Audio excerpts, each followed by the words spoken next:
Olá pessoal, tudo bem? Professor Diego de Filosofia novamente aqui com vocês. Nessa semana, pessoal, vou revisar então a última aula que eu dei para vocês a respeito dos filósofos do contrato social, os filósofos contratualistas. Então, unidade 3 do livro de vocês, eu peço a gentileza de vocês irem acompanhando aquilo que eu vou dizer aqui por meio do livro também. Tudo bem? Bom, então vou começar para a aula de hoje, eu vou elencar aqui do ladinho, vou comentar qual é a noção do contrato social. Na sequência, vou comentar a respeito dos 3 estados que devem ser compreendidos desde já, para depois os 3 contratualistas fazerem sentido, que é o estado de natureza, o estado natural, o estado civil e o estado de guerra. Os 3 filósofos contratualistas vão discorrer a respeito desses 3 estados aqui. E, para fechar a aula, comentarei aqui a visão que o Thomas Hobbes tinha do contrato social no seu livro mais importante, O Leviatã. Esse é o plano para hoje. Espero que vocês acompanhem de modo produtivo, anotando e conferindo tudo no material de vocês. Tudo bem? Bom, então começando com a noção de contrato social. O que vem a ser o contrato social? A compreensão desses 3 filósofos aqui, que são os maiores a respeito desse modo de compreender filosoficamente a política, é muito diferente daquilo que Aristóteles dizia, por exemplo. Aristóteles, quando diz que o ser humano é um zoopolítico, um animal político, ou um animal social, ele vai sustentar que o Estado é uma necessidade. Ou seja, em função dessa concepção do ser humano, é necessário que o Estado surja, porque enquanto o ser humano porque é um ser social, o Estado é uma necessidade, ou seja, naturalmente a coisa acontece. O ser humano, por ser um ser social, ele constitui uma família, né? A família, junto com outras famílias, forma uma aldeia, as aldeias juntas formam um Estado. É uma explicação simplificada daquilo que Aristóteles discorria.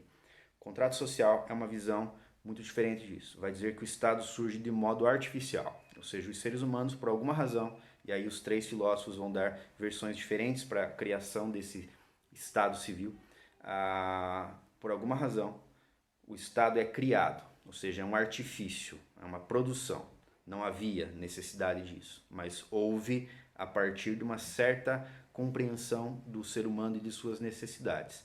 Essa é a ideia mais genérica possível do que é o contrato social. Então, quando se fala em filósofos contratualistas, você está falando de pensadores que sustentam que o Estado surge de modo artificial, por um acordo, é por isso que é um contrato, entre 2 partes, ou seja, o povo e uma figura institucionalizada, e a partir disso o Estado se forma então.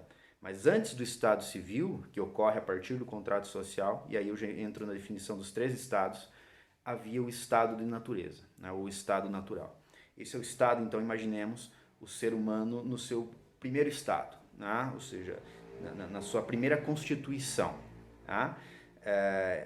A partir do modo como cada um desses filósofos define esse estado de natureza, todo o contrato social vai se constituir a partir dessa primeira definição. Tudo bem? Então daqui a pouco a gente vai chegar em Thomas Hobbes, a gente vai ver como que ele conceitua esse primeiro estado de natureza, ou estado natural. Por outro lado, o estado civil ocorre no momento em que o povo, né, as pessoas permitem, deliberadamente concedem o direito a uma figura institucionalizada, ou a uma pessoa, ou a um grupo de pessoas, para que alguém ou alguns tomem conta de certos deveres, né, que nos obriguem a certas coisas e, por outro lado, nos ofereçam certos direitos. Esse é o Estado civil. Por outro lado, o estado de guerra é quando a coisa não funciona bem mais, né, evidentemente. O estado de guerra é quando a relação entre as pessoas já não funciona mais, por alguma razão. Cada filósofo vai definir isso de modo mais ou menos diferente, né, e em função disso, eu espero que vocês façam um quadro, eu tenho esse quadro, mas que vocês já comecem a otimizar as explicações nesse sentido. Tentem entender cada filósofo a partir da definição desses 3 estados, a concepção que eles têm de propriedade privada também é importante. Falarei a respeito disso na próxima aula, a respeito do John Locke. Tudo isso constituirá para vocês, de modo não confuso, de modo claro, o modo como cada um deles concebe o contrato social. Tudo bem? Entrando agora no Thomas Hobbes, eu peço que vocês abram o livro de vocês na página 51, e tem lá um retângulo amarelo com uma citação da sua maior obra, o Leviatã. Então pausem o vídeo por gentileza e vão até a página 51 e leiam essa citação. Eu vou aguardar. Bom, eu pressuponho que você pausou o vídeo, se não fez, faça imediatamente. E agora eu continuo com a explicação. Bom, então se vocês leram lá com atenção, vocês perceberam que ali está definida a possibilidade de contrato social para Thomas Hobbes. Mas antes de chegar lá, é bom lembrar a frase mais famosa e que vocês têm que guardar no coração de vocês é Homo homini lupus. Vou colocar aqui, Homo homini lupus. Em latim significa o homem é o lobo do homem. Tudo bem? Ou seja, o ser humano no seu estado natural, ele sempre está num estado de guerra.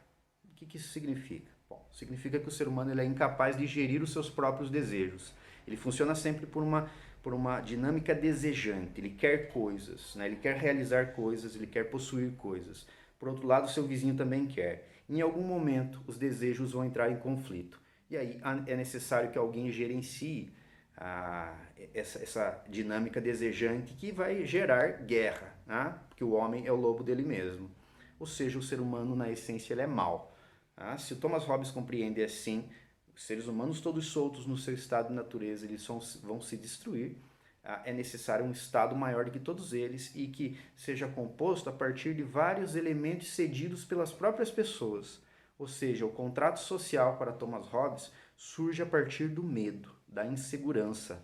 A insegurança por quê? Porque o seu vizinho pode ter o mesmo desejo que o seu e aí, em algum momento, vocês vão entrar em conflito. Não haverá acordo possível porque Homo homini lupus. Não se esqueçam dessa frase, eu estou citando em latim, porque no ano passado, por exemplo, no PSS, algumas palavras em grego, né, o cogito, vocês lembram lá, o cogito cartesiano apareceu lá. E se eu nunca tivesse comentado em grego, né, cogito ergo sum, talvez vocês não se lembrassem.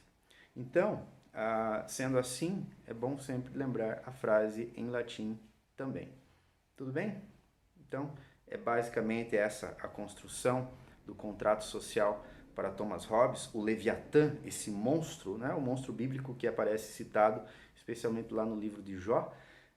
Esse monstro é o Estado, né, o Estado que se constitui a partir de várias liberdadezinhas que cada sujeito arbitrariamente cede, né, ao Estado, com a contrapartida de possuir segurança, de ter segurança, de se ausentar então do medo, né, o medo daquele estado de natureza.